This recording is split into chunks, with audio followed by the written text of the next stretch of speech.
I that he was that because I expected because I mean he was big time. I was like, oh, prime time. Yeah, HBCU. But No, I think Deion. that's something. I mean, I think that Reed was wrong at the end of the day. That he should not have put our business out there like that. He could have. I mean, there was all kinds of money that was following him. Oh, yeah. Exactly. He could have fixed the issues and then said, "This is what things were like," rather than saying it up front. But then I also think that there's an issue because players and people are getting punished for speaking the truth. Was what he was saying was true. No, 100%, 100%. I think that's a great. But it is a paradox. That's very important. Like, very important. You come in though, and how do you come in? Right. To black spaces. And okay, I'm gonna say this, and I'm gonna shut up. That's the whole thing right there. If y'all are able to slide this in here. I know where she's going. You slide it in here. I know where she's about to go. But those of us who have spent time in predominantly white institutions, namely predominantly white churches, there's applications to that for how we then enter or re-enter black church spaces. And the way in which we the way that we need to not act like snobs, act like we got some sense, not be like, we come home or we show up, because not everybody came home. Like some people were raised in integrated churches, and now they're going to come to a black church, and they're going to tell black churches everything that they do. What to do, So anyway, but y'all need to That's perfect, Do you know what y'all doing for part 2? Yeah. Are y'all doing a part 2 or y'all doing No, we're doing They're not it. doing part 2. We're doing They're doing part 2. So anyway, I'm going to get out of here. That's perfect. Yes, that's very important. Very important. I'm ready. Whenever. We ready? All right. Let's do it. Here we go. You ready? Take a deep breath. Greetings and God bless. Welcome to another episode of Pass the Mic, Dynamic Voices for a Diverse Church, powered by The Witness, a Black Christian collective. I am your host, Tyler Burns. You can follow me on Twitter and Instagram at Burns Clan. Please follow at your own risk. I felt like a real TV host just then. I felt like I am your host. You got a legit setup. Well, and always, as you can hear, joining me is the founder of The Witness, very extensive bio. He is the man, the myth, the legend, the two-time best-selling author, Mr. Blue Check Verified himself, Dr. Jemar Tisby. What's going on, brother?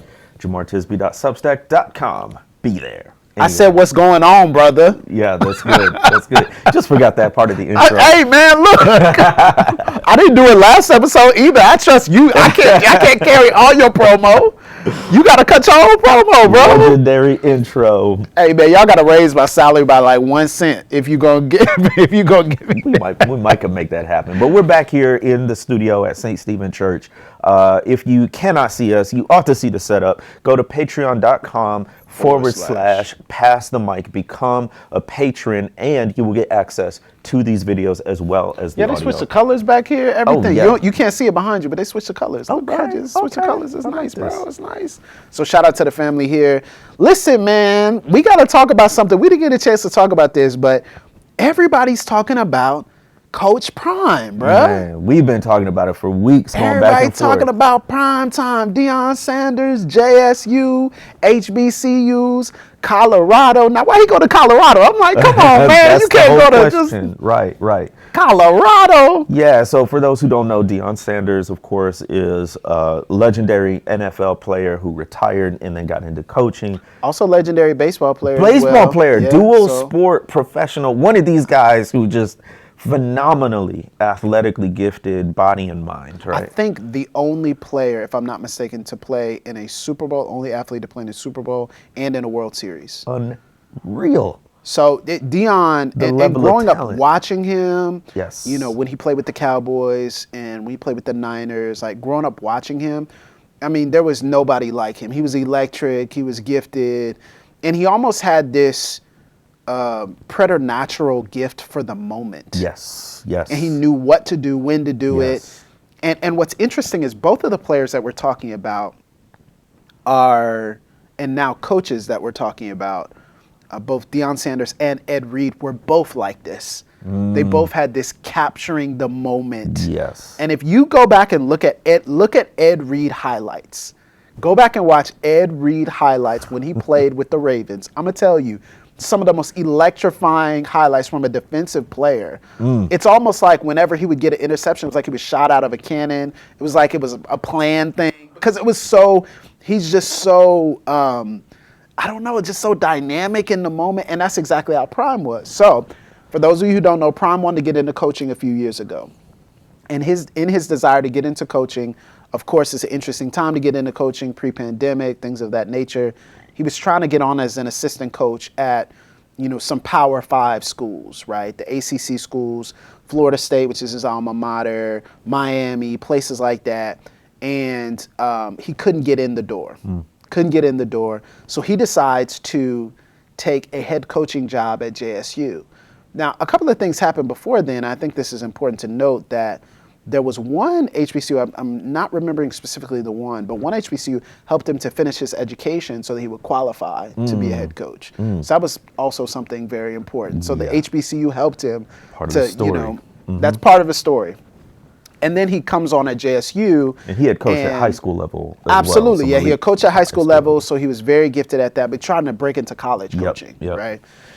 And in the pursuit of his dreams, while also trying to coach his sons at the college level, which is very special and exciting, he goes to Jackson State. And so when he goes to Jackson State in the SWAC conference, this is an HBCU, people are excited about it, and all this attention gets drawn to JSU. Unbelievable. And you're not even like I don't consider you a big sports guy, but at the same time, I know you saw this. Oh, yeah. Well, college football is my thing because I went to Notre Dame, go Irish, but also not Jackson in HBCU. State.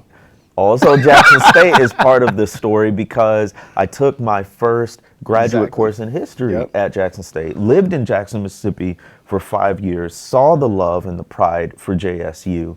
Also that it had fallen on hard times, even though as HBCUs go, it's one of the largest and most well-funded, it still was not anywhere near the level of support and resources or attention that it really deserved. And when Coach Prime came, all eyes on, like you said, the ability to show up in the moment. Like we don't really give Deion Sanders as much credit as he deserves for just being savvy with attention and marketing. And he was able to bring, like, it's one thing that you played in professional sports, right? But to be able to bring all of that access, all of that attention, so many of those resources, to bring it to bear on your new position as head coach at a HBCU was something that felt uniquely suited for Coach Prime.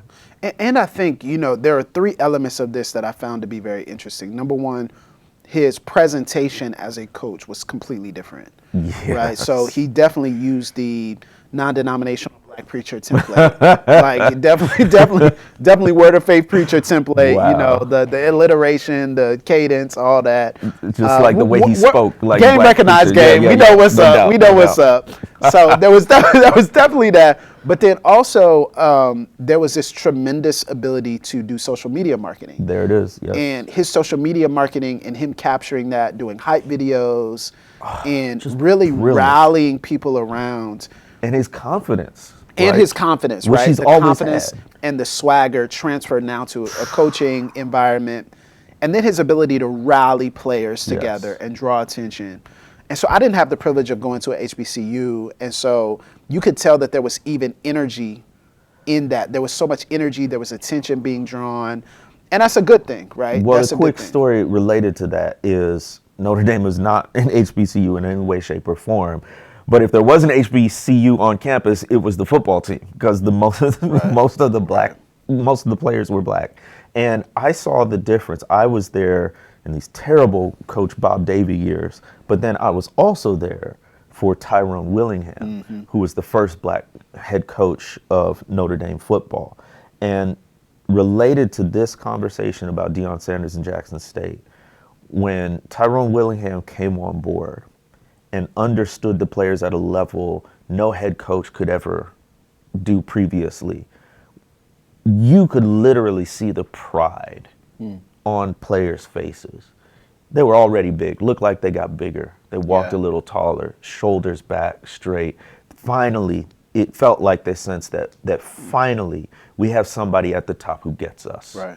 And I can imagine it was a similar effect, different in that they had black head coaches, but finally we have somebody whose very presence reminds people of our dignity.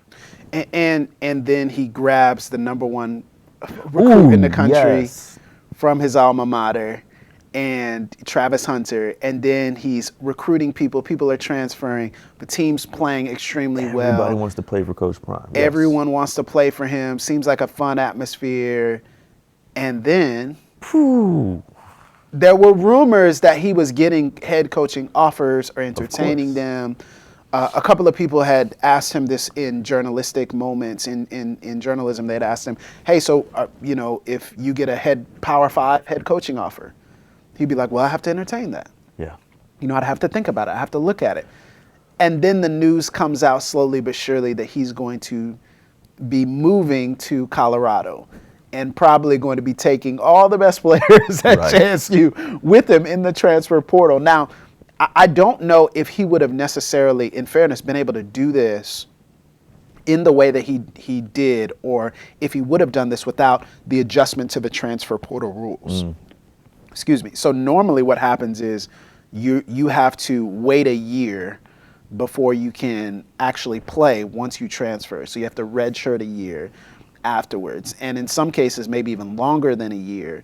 With some exceptions, maybe it's shorter. But typically, before a few years ago, it was just you had to wait a year. But then there were so many cases of coaches that were kind of leaving athletes high and dry that they changed and adjusted it to where if you can play immediately. So it's almost like, Yeah, so you can play immediately. You can transfer. You say, okay, well, now I want to see what's at this other college and this other campus. And it's created a lot of turmoil because a lot of the kids are dealing with, okay, now I transferred. I don't have another scholarship somewhere because the transfer portal is over full. Yeah. But Deion can directly pull from his Yep.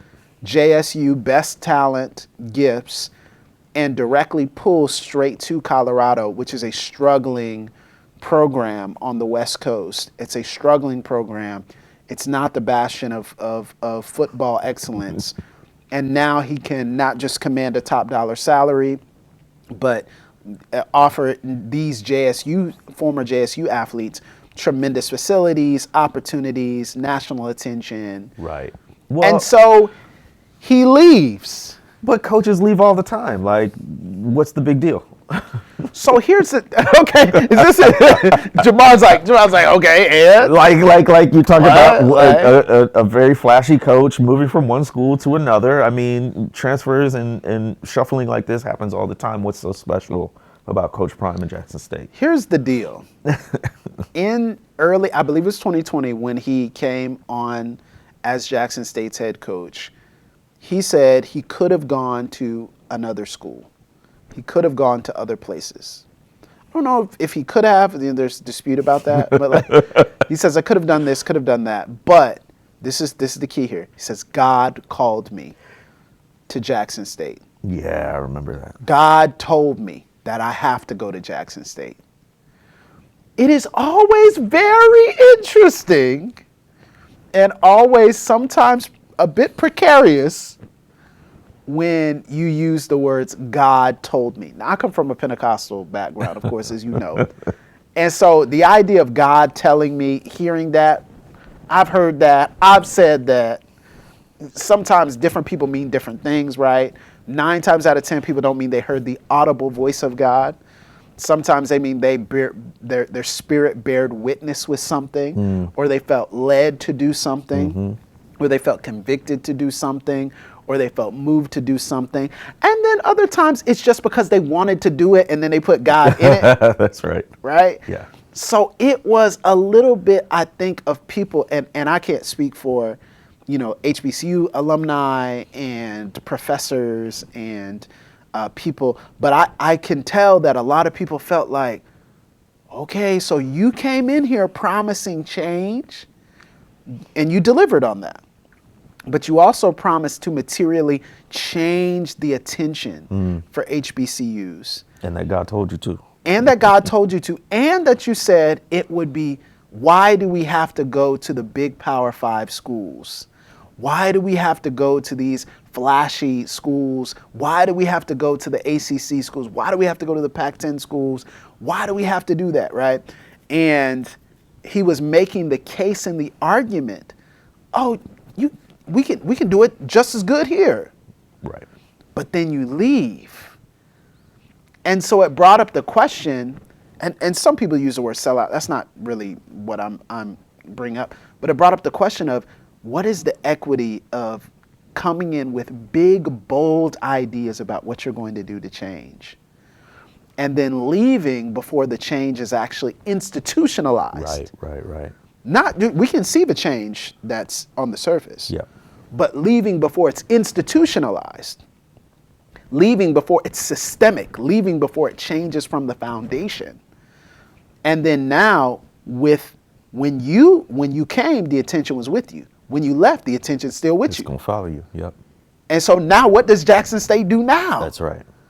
What do these schools do now, right? So that's one angle of it that I felt like was a lot of people were talking about that particular angle of it, because you said God told you to. and he was there for such a short amount of time, 3 years, right? And in that 3 years was incredibly successful and effective. Won the SWAC conference twice, I think. Yep. Had an undefeated regular season this last year. So it wasn't just him being there. It wasn't even just the attention. It was the kind of attention. They were winning. They had College Game Day. ESPN comes and every week chooses one matchup to cover in person.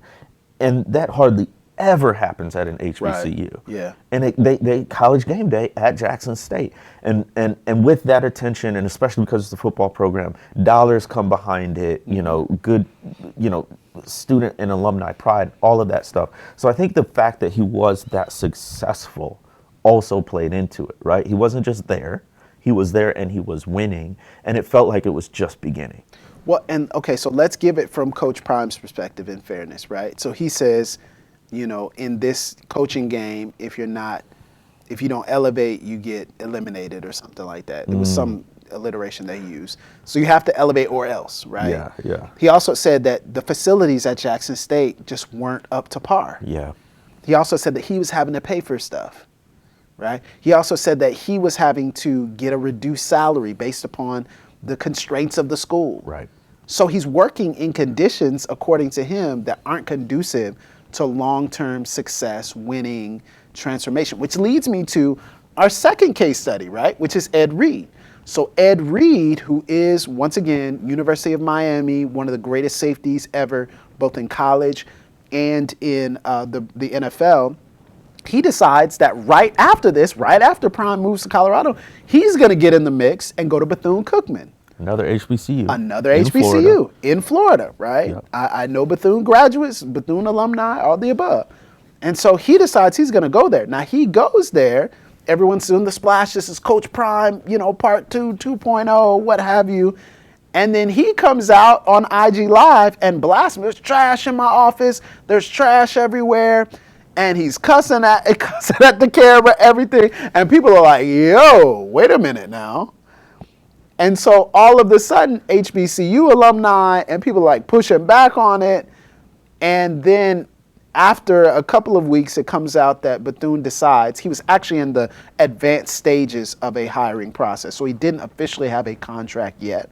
And which is, don't play yourself. Mistake here. Yes. Don't play yourself. So he wasn't officially the head coach. And then what comes out, he's removed. They decide not to move forward.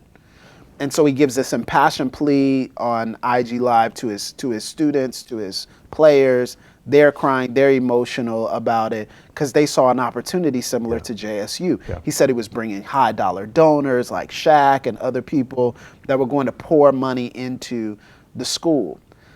But he said the conditions were bad. Then players came out and said, they are. We got mildew and mold in our helmets. We got mold in our dorm rooms. We got these are bad conditions. Mm-hmm. And so Ed Reed's like, see? Right. And Deion's like, see, we can't make it like this. This is real insider stuff that is hard to understand if you haven't been meaningfully engaged with Black institutions, from churches to Talk higher about ed. this. Talk about this. Y'all, we have done so much with so little. And we've talked about this as The Witness, as a Black nonprofit, right? What we're often called to do is fund and resource our own endeavors. Remember, schools like Jackson State, Bethune Cookman, some of those were land grant institutions after the Civil War, many of them privately funded, right? So we've been called upon to resource our own institutions out of our poverty, not out of this abundance of wealth we had after centuries of enslavement. And then when we have to compete then against all this wealth that has been hoarded, right? So of course there's the older universities with direct ties to race-based chattel slavery, but there's a whole slew of other predominantly white institutions that have benefited from advantages in society, whether through law or custom, right? So anyway, they have all this money, and compared to Black institutions, we were broke as a joke and trying to do as much and better with little. With far less. Far less. So were they right? Yeah, Was listen, Deion right? Was Ed Reed right? the conditions are less than ideal because they've been perennially under-resourced. But I'll also say, and this might be controversial even to some pro-Black folks, is one of the poverties of resources isn't just financial or material, it's experiential. So in the sense of, if you have an institution and the personnel there, none of them have been trained, none of them have seen something different, none of them have worked in a different environment that maybe functions differently, then you also don't have that within institutional knowledge. So here's the balancing act that we have as folks who love Black people and Black institutions, is to recognize the obstacles and the challenges that we face, especially in terms of resources, but still call for the highest standard possible and still pursue excellence even in the face of those obstacles. Okay, we got to unpack this because there's a lot there. So let's take a break. We're going to come back, and I want you to talk a little bit more about this because I feel like you're touching on something a lot of people will resonate with. We'll be right back here on Pass the Mic. We'll probably go 5 minutes after, so we'll probably go like another 14. We're not going to get it all in 9 minutes. Because we got to talk about, I mean, what do we think about him leaving? Like, that's a basic. Let's start there. Okay. Go ahead. So there's a whole lot of layers to this with Deion Sanders in Jackson State, Ed Reed and Bethune Cookman. What I was saying is this tension between dealing with the reality that you've got and then always aspiring to an even higher standard. That's one of the difficult parts. Like, for instance, in my classes, we have students who are mostly coming from the local area. Not all of them what you would say is college ready, not because they lack any ability, but because they've come from school environments that face some of the same challenges as HBCUs, right? In terms of under-resourcing, lack of the personnel, et cetera, et cetera. So it's this tension between meeting folks where they are and with the tools and resources they've got, and also recognizing we want you to be able to achieve at the highest levels, which is going to take a standard. So I think for both Deion Sanders and Ed Reed, they're calling their institutions to a higher standard, but with Ed Reed, so much of it wasn't whether what he was saying was accurate. Players are saying it was in many instances. It was how he did it. Right. And there's a certain way you have to come into and respect Black institutions, and particularly the people involved. Yes. So can you imagine what it felt like to be staff, administrator, faculty at Bethune Cookman, and here's this high wattage coach getting on social media live and saying, blasting your it's institution, just blasting the institution. putting your business out on Front Street. I'm saying. So a lot of people was like, well, it's not that what he said was wrong. It was like, this is an insider conversation. There's a million ways you could have done that without putting the whole school on blast for anybody who can log in. I remember when our church did it was during the pandemic, we did a series on family dynamics, or we did a series on basically going back to go forward, kind of a Sankofa principle. And one of the sermons was on family dynamics, like going back to your family, and where God tells Jacob basically to go back and have this encounter with Esau, right? And go back to that place, right? And it's like, I kind of don't want to do that, I want to move on. And so we had this, I had this virtual conversation with Dr. Christina Edmondson, and she talked about how oftentimes we leave our homes, right? And then when we're gone for a while, our noses become numb to the smells of what we have experienced while we're in that environment. When we leave for a while and come back, we smell things we didn't smell before, right? We see things we didn't see before because we've seen more of the world. And she said it's very important to be careful. Just because you can smell certain things, and just because you can see certain things that other people even within the house can't, you have to be careful about how you address what you smell and what you see. Yeah. And it was such wisdom in terms of the inner human family dynamics, but I think it's also wisdom in terms of our community as well. Absolutely. That when we come back, look, it's not like this, it's not like, and especially those of us who have experienced extended time in predominantly white churches or organizations, for us to come back into Black-led institutions and not to hold standard, because excellence and standard is crucial and important, but to come back in and expect something. I've experienced this as someone who is relaunching, planting a church, right? That certain people come in with expectation that things will be done already. Right. And we're relaunching. So I know we had a church before, but it's like we're starting from ground zero. Yeah. We're having to build up, and it takes time to build up these structures within the institution. That's right. It takes time to build up these systems within the organization. It takes time. We're building, we're growing, we're new. And people come in, want you to be ready. Yeah. Want you to be like the other church that they had experienced. And want you to be at the standard that they believe is the best standard without knowing the resources you have or don't. And one of the things that I struggle with in both of these cases is, if you sign up to be a part of a Black-led organization, institution, church, you have to count the cost of what you are signing up for. There you go. And what I mean by that isn't so much that you accept whatever and it's fine, it doesn't matter, you give them a pass, an excuse. But what I mean is, especially from people who are, especially from those of us who are rich and famous.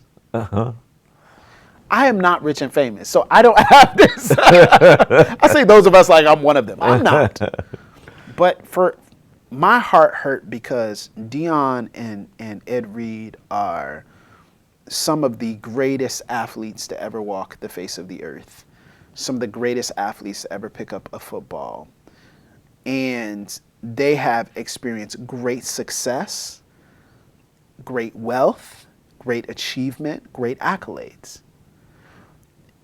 And when you enter into a space with the idea that God told you to come back or God has put you on this mission, you have to count the cost. And you have to say, change will always look harder for the people who haven't experienced what I have. Yes. Say that and for the again. people who haven't seen what I've seen, and the people who haven't been where I've been, and the people who haven't had, in some cases you have to understand that it wasn't just talent and gift, it's also the grace and providence of God that causes the ball to bounce in your direction in ways that maybe it wouldn't have for others, but the talent may have been the same for them. I'm not saying it was, these are These are one of a kind, generational gifts. But I'm just saying, you also have the humility to understand, no, God blessed me with these opportunities. And I was in the right place at the right time with the right people. It's it not was all me. providential. It was Yeah. not all me. And so you enter into institutions with humility. There it is. You enter Yes. into situations with humility that says, yeah, I'm going to be brash and confident and bold, but behind the scenes, I'm going to really try to work to change the foundations of the institution, to change the foundations of the situation. And that takes much longer, harder work. Yeah. But I think that's the work that God has called a lot of us to in a way that is uncomfortable.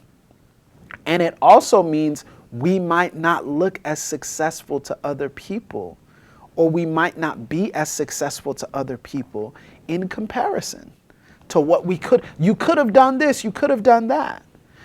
And I think it's tough. I think, anybody that makes a material move to better and improve their financial situation, to better provide for their family, to be in an environment where they can pay their bills, where they don't have to live under stress, especially if you're black and you're a black man, you're a black woman.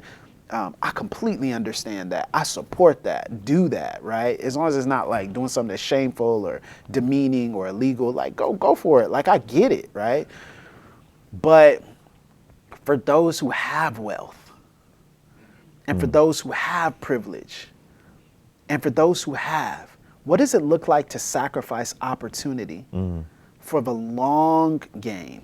And playing the long game sometimes is I sacrifice what could be a status boost here in order to get down with the people and do the slow work of change and adjustment. And I'm not just going to take the cream of the crop, but I'm going to get down in it with the people who may be opposing me, because this is the reality. We don't know. Jackson State, Bethune, they may have been opposing them. They may have made their lives much, much harder, much, much more difficult. 100%, I acknowledge it. But sometimes if you sacrifice that bigger opportunity, that the more rewarding work is to get down and change the institution from the inside out. That's right. And that's it's a beautiful, mysterious work that God breathes on in ways that people don't understand. God breathes on faithfulness. God breathes on it. God does something unique to the faithful. Wow. God does something unique for the faithful.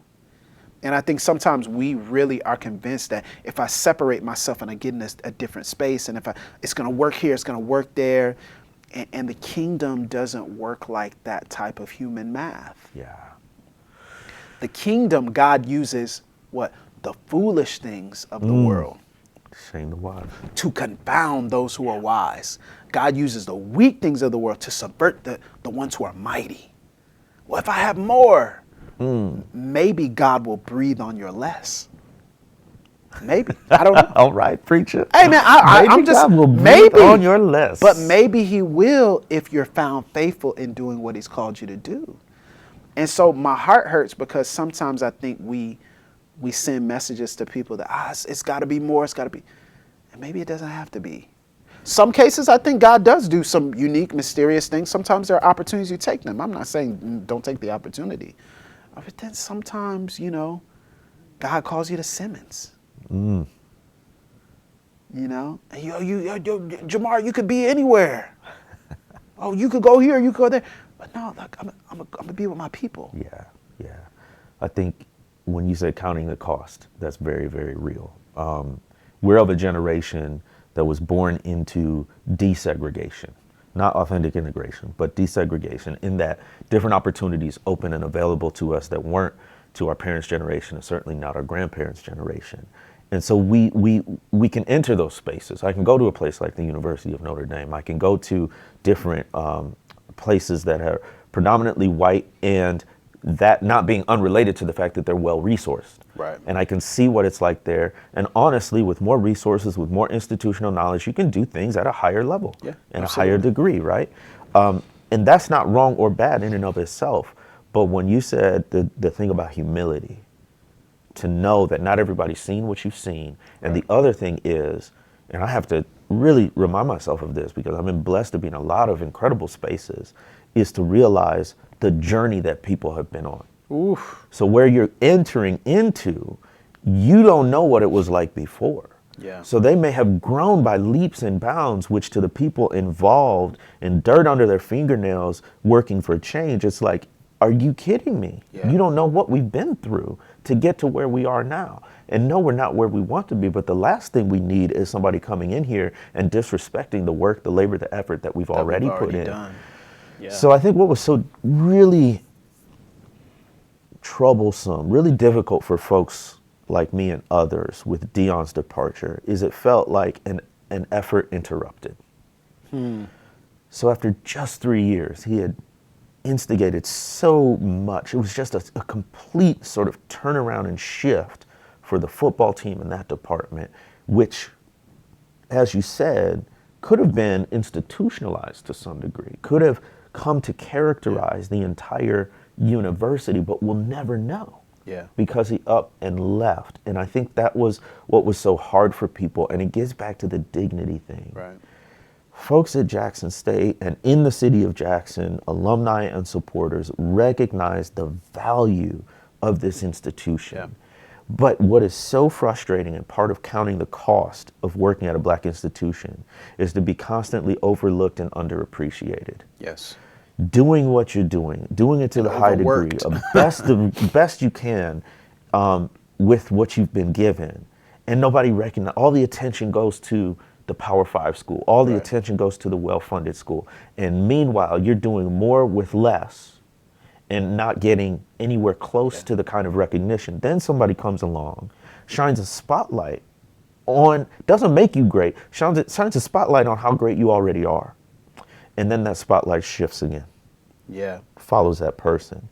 There is much more that is happening when you invest in black institutions than bringing material resources. Right. You're investing in the dignity of the people there.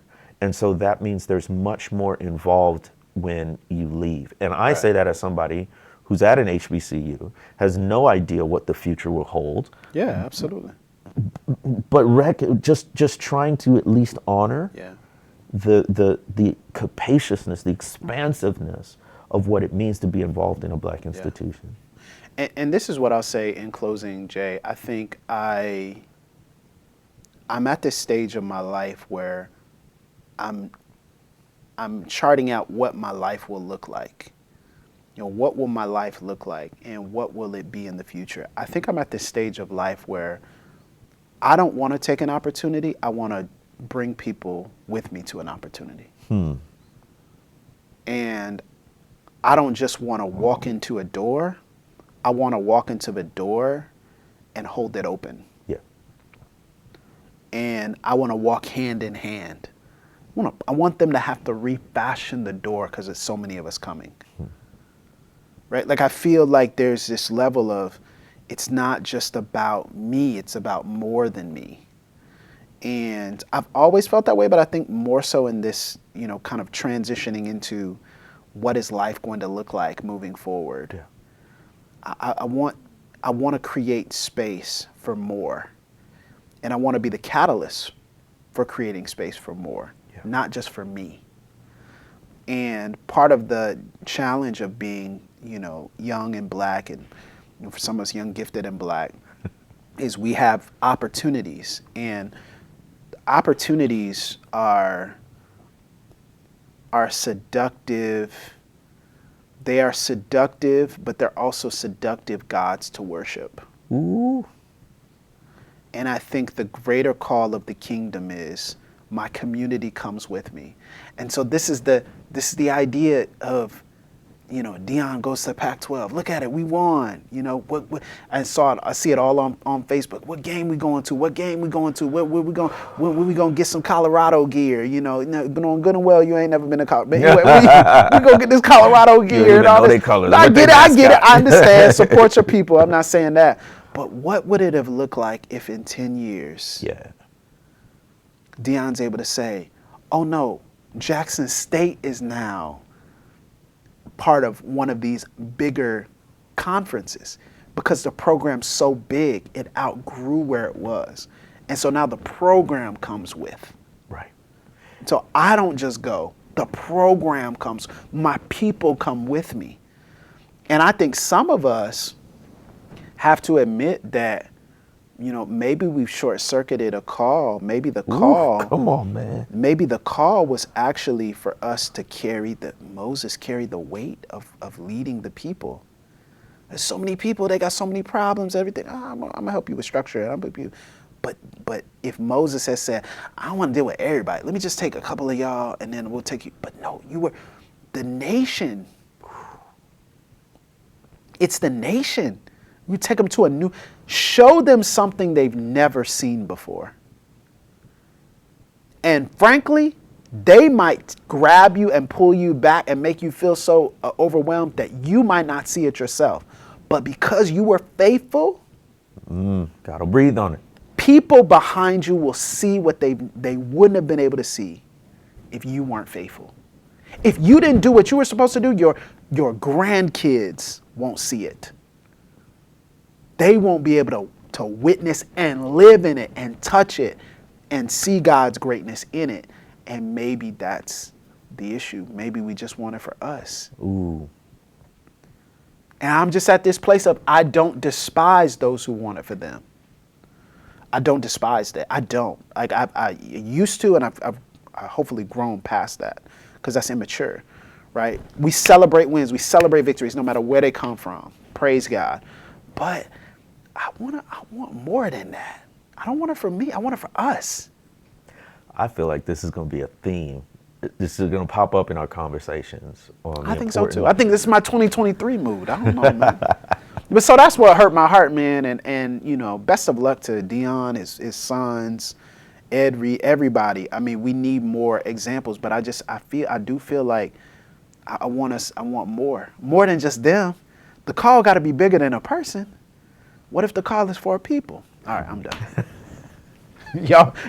y'all be cool. Y'all be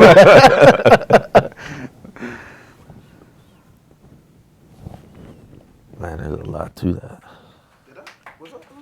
There's a lot to talk about.